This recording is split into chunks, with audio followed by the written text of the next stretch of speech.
Goedenavond, zaterdag 9 april. Welkom bij Omroep Zeeland. Straks het weekoverzicht, maar eerst het nieuws van deze zaterdag.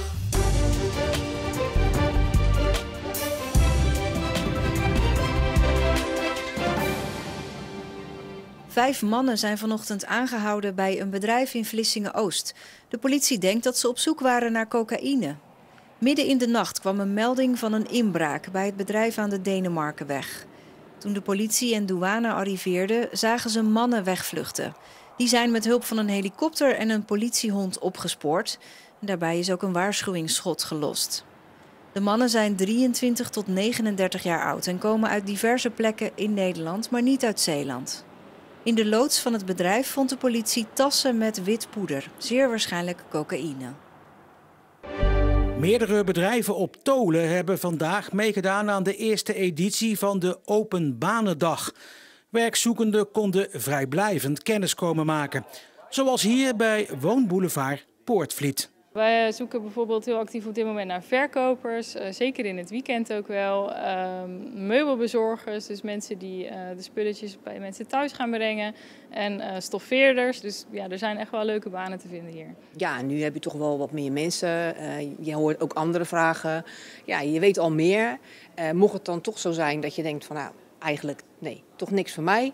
Nou ja, hoef je ook niet meer te solliciteren. De arbeidsmarkt is natuurlijk gewoon ook krapper geworden. Ik denk dat mensen ook niet altijd doorhebben dat je hier op het eiland best veel werk te vinden is. Dan is het dus tijd om even wat te laten zien van onszelf, denk ik. Zien wij u hier straks terug aan het werk? Voor mij is er wel een klik, ja. Dus ik hoop dat het ook andersom is. En ja, dat toch wel volgende week wordt gebeld voor een vervolggesprek. En dan maar zien welke afdeling ik kom. Ja, dat lijkt me wel erg leuk. Zo'n 800 molens draaiden vandaag in Nederland om het 50-jarig jubileum van het Gilde van de Vrijwillige Molenaar te vieren.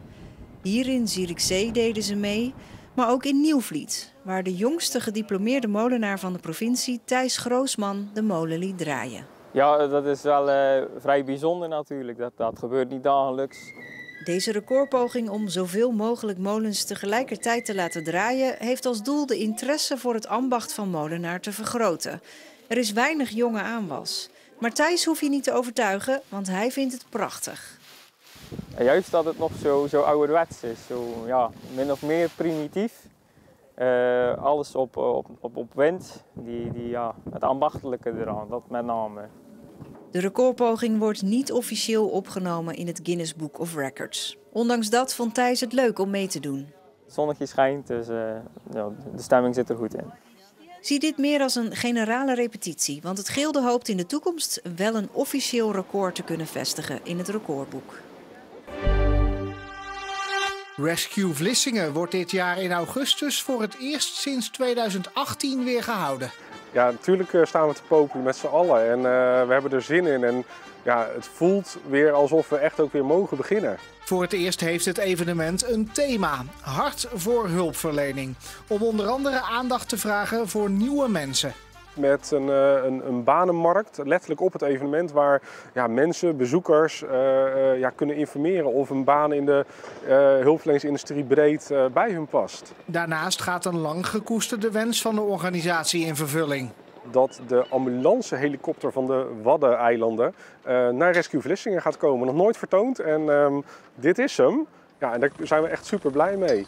In de helikopter worden niet alleen mensen vervoerd als zijnde patiënten, maar kunnen ook familieleden, maximaal 2 familieleden, mee vervoerd worden naar het ziekenhuis waar de patiënt behandeld wordt. Het evenement trok in 2018 vele tienduizenden toeschouwers. Daarop zijn we voorbereid. We hebben wederom weer pendeldiensten ingezet.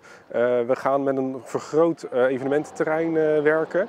We zullen zorgen voor iets meer spreiding tussen de demonstraties. Dus we houden eigenlijk met alles waar we mogelijk rekening mee kunnen houden, gaan we rekening mee houden, zeker. Rescue Vlissingen wordt gehouden op 17 augustus. Wielrenner Milan Vader is zwaar gewond geraakt bij een valpartij in de Ronde van het Baskenland. Inmiddels is zijn toestand stabiel, zegt zijn ploeg Jumbo-Visma. In een afdaling verloor de 26-jarige renner uit Middelburg de controle over zijn fiets en vloog over de vangrail. Al snel was duidelijk dat hij er slecht aan toe was.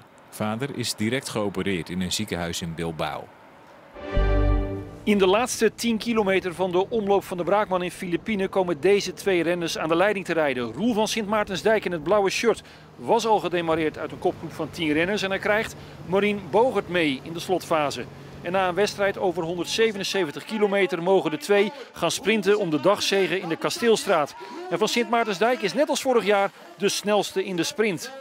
Timo de Jong uit Goes wordt derde, net als vorig jaar. Feest dus bij Volker Wessels, de ploeg van Timo de Jong. Want zij winnen voor het 3e jaar op rij de omloop van de Braakman. Ik reed de laatste keer op de lange zijstrook helaas nog lek. Maar door een snelle fietswissel kon ik toch nog de aansluiting maken. En ik dacht eigenlijk, ja, als ik nu in mijn eentje zo terug naar die groep, dan kan niemand mij meer kapot krijgen. Dus toen ben ik in mijn eentje gelijk erop en erover gegaan.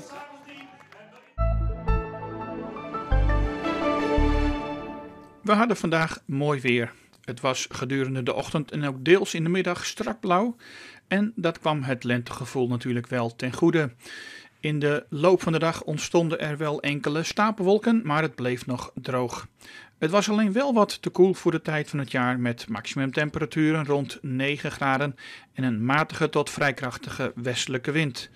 Vannacht zijn er opklaringen en het kwik zakt naar 3 tot 6 graden bij een zwakke tot matige noordwestenwind. En morgen blijft het overwegend droog en het wordt vrij zonnig bij temperaturen rond 10 graden. Begin volgende week, zullen de temperaturen gaan oplopen met vrij zonnig weer en dat is ook de eerste dagen nog droog. De wind draait naar het oosten tot zuidoosten en daarmee wordt het warmer. Op maandag wordt het ongeveer 13 à 14 graden en op dinsdag kan het wel 19 graden worden. En tot zover het korte nieuws en ook het weer van deze zaterdag. Zometeen Zeeland de Week, het nieuwsoverzicht van de afgelopen week. Met daarin de uitspraak in de moordzaak in Biggenkerken. Maar ook wachtlijsten in de kinderopvang en 30 jaar bluff. Tot zo.